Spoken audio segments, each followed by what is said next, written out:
And we are back with Fish Vargas and Rich Pillar, and we're learning all about poetry in the Bronx. Fascinating stuff. I'm very happy that you guys are here. What would you say, since you're teaching poetry, what would you say to somebody who's like considering sitting at home right now, a young person who's a Latino, knows that he has some talent in writing? Where does he go to get some advice and have somebody look at his stuff and tell him, listen, you got something here? Just as pompous as my sound, find me, look for me. And I will point you in every right direction you have to go. Okay. There's workshops all throughout the Bronx, all throughout New York City, local colleges, certain community centers have workshops. You can go anywhere you want to go, and if you really want it, you can look hard enough, you will find it. I always say, if you really want to find out how to write poetry or where to go, contact me at Central Bronx Poetry Showcase. On MySpace, you can email me at fish@louderarts.com. Just call me, find me. We'll point now, you when right somebody direction. wants to come to the showcase, Rich, and do you want to see, somebody new that you've never seen before? Absolutely. Do you want to see what they're going to present before they stand up there, or No, you they want to can. hear them out? They and just test they, them? they get up and they say what they're going to say. There's a certain purity in simply bringing what you have in the door. If they want a workshop, I would say to come to Acentos, and we'll sit down with them, because the atmosphere is, it's serious, yes, but there's also a degree of informality about it. Like, we're just familia hanging around, and we've been around the block. We know more or less what's out there, and more importantly, I think when a kid has the mentors that are around, that have been around the block, they can find their own voice, in whatever way they can, and we're there to guide them. They can come to us at Acentos, man. That's what the space is there Every for. second, fourth Tuesday. That's right. At the Barn Grill. Well, you guys are mentors now, and you already mentioned how you got started. But what motivated you? What was who was your mentor? I didn't really have a mentor per se, but I actually went in support of a friend, Oscar Bermeo, the co-founder of Acentos Bronx Poetry. He was always interested. He said, you know what, I would really love to go read on an open mic. You know what, I carry around a small little poem. I'll go help you. I'll go support you. And we would go to this bar, Bar 13, Louder Arts Project, every Monday, 7 o'clock, and we would just read on the open mic. And I would go every other Monday, so I would write one poem a week just to read on the open mic, because it's just fascination in getting on the microphone. Yeah. And one thing led to the next, and some of the curators said, you know what, we really like your work. Why don't you come and you feature for us in the uppercase? And I thought that was my big break. I was so excited. And I said, you know what, this is changing my life. So I went from the corporate world, I really started shying away from that and studying, because I went to school for criminology. So after that, criminology took a back seat. That's when I said, you know what, let's start with poetry. So if you're writing a poem a week just to keep up with the showcase, how many poems have you written? Well, back at those times, a poem a week meant they were really bad poems. Okay. Okay? Yeah. But you realize it takes me on average, maybe to write a really decent poem that I'm proud of, maybe about a month. So do you use the showcase as a testing ground? Do you Absolutely. try the poetry on the audience and see what kind of reaction? I know. And do you Yeah. actually change it after Well, you get some feedback? Sure. there's such a big community of poets in the Bronx and New York City. Even before that poem gets read on the stage, it would get passed around on email before maybe 30, 40 people. I'll say, Rich, read this poem, tell me what you think. He'll send it back, here's some edits, this is what you can think. Then I send it to someone else, and before you know it, the poem gets... Ooh, I So see. basically, it's a communal effort in a poem. It's not just me writing it down and then going to open mic and reading it. It's a real big community effort in writing a poem. So email works. Or emails are Email's plays a great email's role great in for here. that, but Yeah, also yeah. the live performance of the poem Yeah. also serves as an editing tool. I Yeah, think. definitely. If it doesn't sound good in your mouth, there's probably something. There's Something probably wrong, a reason yeah. why. If you make a mistake when you're reading it, that means it's not really written correctly. That's what I feel. And do some people actually memorize them and Oh, recite yeah. them Oh, without sure. reading? Yeah. Yeah.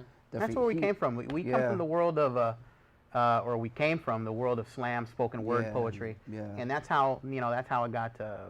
That's how they do it. They'll memorize the work and then perform it. I've memorized one poem, in my entire life. Well, I was But- going to ask you to recite one now, if you remember Oh, one. Have gosh. fun. Have fun. And you as well. Oh man. Wow, off the top of my head. See, Yeah. I don't. The thing is, I don't memorize my poems. Well, each poem, if I'm not mistaken, will be 3 minutes. That's 6 minutes of poetry. Yeah, that's So that's way too much time to take up for this activity. Ours are fairly long, but Yeah, I it's do. about 3 minutes of poetry. But what do you deal with? Tell me about the content of your message. I mean, what is it that you guys, I mean, you're social commentators when you're a poet. Yeah. You're talking Oh, about absolutely. what's going on in society. Um, And so what are your issues that you deal with? I come from a block which is called Elder Avenue, right on Watson on the 6th train. Okay. I was born there, raised there. It literally, 2005, it was declared the worst neighborhood in the Bronx. That's where I come from. So a lot of my friends who unfortunately could not make it out of there, I consider myself their voice. You know, so a lot of things in which a lot of poets refuse to write about, read about, even think about, I write about. So in other words, I'm more of the voice of what I feel are my people. I'm a social commentator for, quote unquote, the urban area, like Watson Avenue, Elder Avenue. That's what I write. My self-identity. a lot of things Okay, like that. and what are some of the issues that affect that area Wow, that just, you've dealt with in your oh poetry? man, just poverty, poverty, Okay. drug abuse. You know, unfortunately these days, I mean, HIV and AIDS in the Bronx is overwhelming these days. You know, I try to tell these kids that when you write the truth, but also write the positivity in that truth. Find the truth in your poem, and I just try to really just grasp. One of my latest series is when you go on Watson Avenue, you see the Rest in Peace murals, and you see that literally tagged up and drawn beautiful graffiti murals. And my latest series has been giving those murals a voice. In other words, instead of seeing something say "Rest in Peace, Nelson," what would Nelson say if he saw himself against that wall? And So you that's- wrote a poem about that? I wrote several poems about that. Yeah. Do I have them memorized? Don't ask me that No, now. that's very exciting. Though. I mean, that sounds fascinating. Yes. yes. And you, Rich? I mean, what are the issues that come up in The your issues poetry? that come up for me, I was born in Jersey. I wasn't born in New York, and my issues are more of a sort of being caught in the middle all the time, being caught between the city and the suburbs, being caught between Puerto Rico, Cuba, and the United States. That's your ancestry? That's Okay. that's definitely my ancestry, and trying to express linguistically all of that confusion.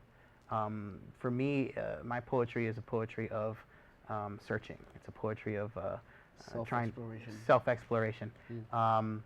Is there a and- lot of Spanglish in your poetry? It comes up. It yes. does come up. It does. It does come up, and that's the one thing that we're trying to do is saying, you know what, the American canon of poetry cannot accept what we write, but you know what, we still are going to write it because it will be accepted, either through our generation or the next or the next. You know, we have vision of our centers going for the next 30, 40, 50 years. You know, we want to create a national umbrella of Latino poetry.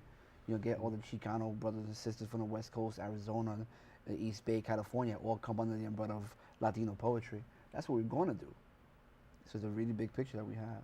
No, very ambitious plans, but I think Yeah. I think what you have going is terrific. Thank you. Because it really gives it just expands culture in the Yes, Bronx, yes. which is so necessary. You know, Yes. and so I'm fascinated by all of that, everything that you guys are doing. But tell me, look, let's say that I'm somebody who really totally lost. I just came into the borough, and I don't know anything about what's coming up and I want to know about what's happening in terms of poetry in the Bronx. Tell me about who's up and coming, who's the new star that you see, who's good from the Bronx that's going to be like really worth noting, aside from you guys. Aside from us, Aside from us. I'm going to answer that by saying a lot of the kids that I teach at the Citizens Advice Bureau, I'm there twice a week. This is my 4th year teaching them, and these young kids are really blazing the trails. Granted, not too many of them are Latinos, but to me, they're all still accepting the same umbrella. I have this one student, her name is Taylor Clark.